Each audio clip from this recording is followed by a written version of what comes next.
Hello everyone, welcome to Rhinofeed. Today I'm going to review the Realforce 87U with 55 gram switches. So if you haven't seen my unboxing video yet, let's just go through what's included. First of all, you get a metal key puller right here. Everything I've heard about it says it's awful and it scratches up your keycaps, so I definitely avoid using it. I would use a wire type key puller such as this one.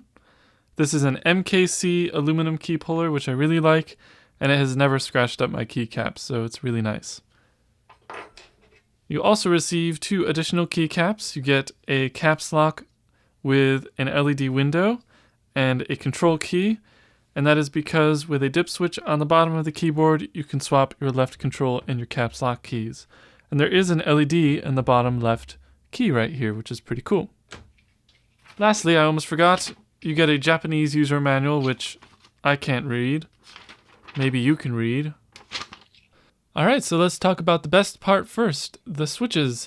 These are Japanese TOPRA or electrostatic capacitive key switches. They utilize a conical spring along with a rubber dome that provides a snappy yet cushioned key feel. Theoretically, over long periods of typing, this rubber dome will allow your fingers to feel less stressed as you're typing. And I think this is true, even though the weight of the switch is heavier than Cherry MX red, blue, and brown switches. Don't expect this to feel anything like a Cherry MX board. It's more of a mix between feedback and cushion, with still a positive feel. On the initial downstroke of the key, you'll first feel a very smooth bump. It's not sandy like the MX brown, and then you'll feel the cushion that the rubber dome provides as you bottom out. When you lift your finger, you'll feel in here kind of a snap of the keycap, and that's because the conical spring is springing that back up very quickly for you. So what is my personal opinion? These switches are phenomenal for typists. I didn't have to spend a ton of time adjusting to them. I type very accurately with them, and I don't tire quickly with them at all. If you're working all day on the computer, I believe a TOPRA keyboard would be a great option for you. One thing to note is I haven't had a chance to try the 30 to 45 gram weighted version or the 45 gram version of this particular keyboard in order to compare. However, I have tried the Happy Hacking Professional 2, which is 45 gram, and the Cooler Master Nova Touch, which is also 45 gram, for both about 5 minutes each. And my initial impression led me to this keyboard. It just felt a little bit more solid than both of those. Alright, so let's talk about the build quality now. The case is constructed of solid plastic. It has a matte finish and a very light texture, which kind of hides fingerprints and dust pretty well. I'm always happy when a manufacturer avoids using glossy black plastic because that stuff is horrendous. So the Realforce weighs 41.06 ounces, which includes the cable because the cable is not removable. And the dimensions are 14.4 times 6.6 times 1.5 inches. And to give you something to compare it with, the Poker 3, which is a 60% board and has a metal case, weighs in at 29.45 ounces.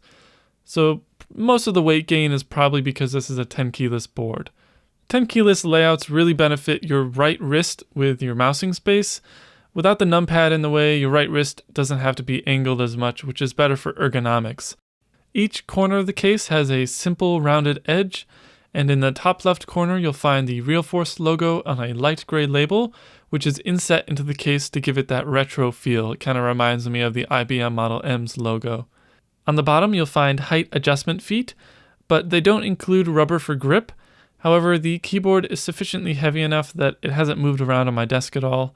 It does have 4 little rubber feet on the front bottom of the keyboard, and they do have 2 separate angles for when you have the adjustment feet enabled or closed. You'll also see that a cable track is built right into the case so that you can route the cable left, center, or right. Unfortunately, there is a non-removable cable which does get in the way of transporting the keyboard back and forth between different places. The Happy Hacking Professional 2, which is a 60% board, has a smaller design and a removable cable, which is better suited for portable use, but it doesn't have the 55 gram switches, which I really like. Lastly, you'll find 4 dip switches that provide some extra features. You'll need to unplug the keyboard and plug it back in after you've set these to your liking. So dip 1 swaps your left control key with your caps lock key, which is what those extra keycaps are for. Dip 2 will disable your Windows and context menu keys. Dip 3 will disable the built-in numeric keypad so that you can use scroll lock instead. And you would also want to disable that if you have an external keypad like myself. Dip 4 is firmware update mode, which I have yet to try. In fact, I have no idea if they have any firmware updates. I should look into that. There are 3 LEDs on the keyboard. The caps lock key has one, left control has one, and the numlock key has one, which could also be the scroll lock key. They have a very nice bright blue color, which I quite enjoy. Now, the built-in numeric keypad, which is found on the secondary layer, outputs alt codes for use with custom characters, which is a feature you don't normally find on a 10-keyless keyboard. Let's talk about the keycaps now. Straight up, these are my favorite stock keycaps on any keyboard to date. They are a high-quality, dark gray PBT plastic with a really, really nice textured surface. They're not as thick as the stock PBT keycaps found on the Poker 3, but they are not paper thin. The texture is the biggest difference in feel. And the thickness is not as big of a deal on a Topra keyboard because you're bottoming out with the rubber dome instead of the stem of the keycap, like on a Cherry MX board, for instance. The lettering is black and it is dye sublimated, which gives the keycaps a really cool stealth look. However, with black lettering on dark gray, some of my friends have had difficult typing on it. The print is very hard to see. So for all practical purposes, you do have to be a touch typist to use this keyboard. Realforce has a white version with black lettering that is much easier to read. It's not the end of the world, but they have used an ABS spacebar. Thankfully, Massdrop has released a version of this keyboard that includes a PBT spacebar, as well as the PBT spacebars on their own.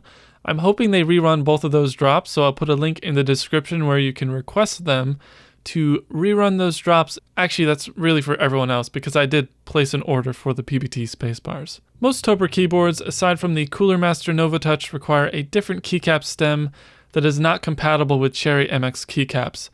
Therefore, you won't be able to customize your keyboard with your collection of MX keycaps. To me though, the stock keycaps are so good to begin with that this is not a big deal at all. In conclusion, the Realforce 87U is a simple writing typing machine. It's built like a tank with few extra features. You won't find programming, media keys, backlighting, function layers, or removable cables, but the switches and incredible build quality make you ask, why do I need all that stuff? This keyboard is obviously aimed towards the professional typist. Paying such a high price for a keyboard if you're a light computer user is kind of unnecessary, and even myself, I work retail, I don't have an office job, so I'm not on this all day, but I really do enjoy it a ton when I do type with it. The Japanese Topra switch has won me over, and it's my new favorite keyboard. Thank you very much for watching, I hope you've enjoyed, and as always, please rate, comment, and subscribe.